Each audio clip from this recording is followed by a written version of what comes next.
అన్న నమస్తే అన్న. నమస్తే అన్న. ఏదైతే తెలుగు ఇండస్ట్రీలో SSMB 29 ప్రతిష్టాత్మకంగా తీసుకొని రాజమౌళిగా తెరకెక్కిస్తున్నారో ఆ సినిమాకి సంబంధించిన కొన్ని క్లిప్పులు వైరల్గా మారాయి, లీక్ అయ్యాయి. ఎలా చూస్తా ఉన్నది దీన్ని? యాక్చువల్గా ఆ రోజున నేను అక్కడే ఉండటం జరిగింది సెట్ వర్క్లో. సో కొంతమంది అక్కడ చేసే వర్కర్స్ ఎవరైతే ఉన్నారో కొంతమంది అయితే ఫోన్స్ అయితే తీసుకున్నారు. కొంతమంది అంటే కొంచెం బాగా సీనియర్లు అవ్వబట్టే వాళ్ళు వాళ్ళ ఫోన్లు అయితే సైలెంట్లో పెట్టారు తప్ప ఫోన్స్ అయితే వాళ్ళకే ఇచ్చారు. సో అలా ఇవ్వటం వల్ల చిన్న మిస్టేక్ అయితే జరిగింది. సో వాళ్ళు తీసిన బిట్టు కూడా ఆ సినిమాకి సంబంధించిన ఒక మెయిన్ బిట్ అయితే వాళ్ళు తీశారు. సో ఇలా ఎవరు చేయమాకండి, ఎందుకంటే మనం కూడా ఇండస్ట్రీకి సంబంధించిన వాళ్ళమే కాబట్టి ఆ సినిమాకి ఎంత కష్టం ఉంటుంది, సెట్ వర్కే కానీ అవన్నీ చేయడానికి ఎంత కష్టం ఉంటుంది అన్నది మీ అందరికీ తెలుసు. కానీ మీరు చేసిన ఒక కెమెరా ఒక చిన్న రీలు అలా పెడతాం వల్ల ఈ రోజున సినిమాకి ఒక బ్యాడ్ నేమ్ పడుతుంది. అంటే సినిమాకి ఆ నెగిటివ్ పడిద్ది, ఆ పాజిటివ్ పడిద్ది అని సెకండరీ. సో అలా ఎవరు చేయమాకండి. ఇప్పుడు మనకి వాళ్ళు చేసినందుకు డబ్బులు ఇస్తుండ్రు, తీసుకున్నామా పక్కకు వచ్చేసామా, ఎందుకు అలా లీక్ చేయటం? నువ్వు వేరే వాళ్ళ ఫ్యాన్ అయితే నీకు నచ్చపోతే నువ్వు సెట్లోకి రామాక, షూట్కి రామాక, నీకు వేరే వాళ్ళు వస్తారు. నువ్వు అలా ఏదో మనసులో ఏదో పెట్టుకొని ఇలా మహేష్ బాబు గారు షూట్లో ఇలా చేయటం అన్నది చాలా తప్పు. అది ఇంకోటి కూడా రాజేష్ కుమార్ అని ఒక అతనైతే ఉంటాడు దాంట్లో మెయిన్గా. సో అతను ముందు ఆ వీడియో క్లిప్ అయితే డిలీట్ చేయడం జరిగింది. సో తెలియని విషయం ఏంటంటే డిలీట్ చేసిన డిలీట్ ఆప్షన్లో ఒకటి ఉంటుంది, మెయిల్ ఆప్షన్లో ఒకటి ఉంటుంది. సో అది ఒకటి పొరపాటు జరిగింది, లేకపోతే ఆ రీల్ అయితే బయటకు రాదు.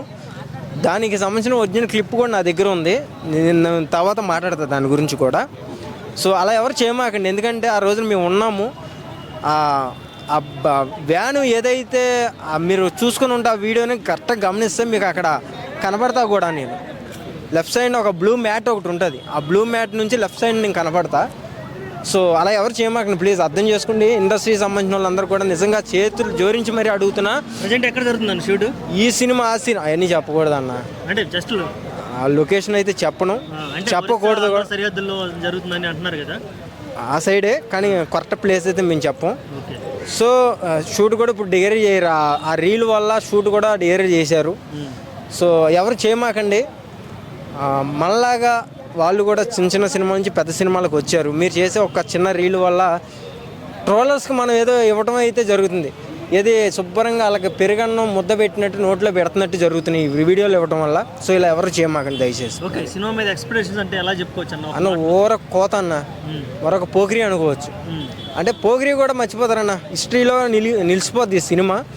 చాలా అంటే చాలా లుక్ డిఫరెంట్. ఆయన జిమ్మింగ్ చేశాడన్న, బాడీ కానీ మొత్తం అంతా మార్చేశాడన్న.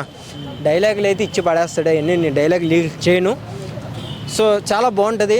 మహేష్ బాబు ఫ్యాన్స్ అందరికి కూడా పండగ అనుకోవచ్చు అంతే. Okay, already Kashi set work కూడా జరుగుతుందని ఒకటి టాక్ ఉంది కదా? అవును. అంటే మైథలాజికల్ మిక్సింగ్ ఏమన్నా సినిమా? దీంట్లో మొత్తం 3 భాగాలు ఉంటుంది ఈ సినిమాలో. ఓకే, సో అది ఎలా అంటే ఒక మెసేజ్ వినండి అన్న. ఇది ఒక దేవుడికి సంబంధించి ఉంటుంది, తర్వాత ఒక చంటి పాపకి సంబంధించింది ఉంటుంది, తర్వాత మైనర్ అంటే బొగ్గు దానికి సంబంధించింది కూడా ఉంటుంది. ఇది సంబంధించిన స్టోరీ. సో ఇంకా లీక్ చేయకూడదు, సారీ. Thank you.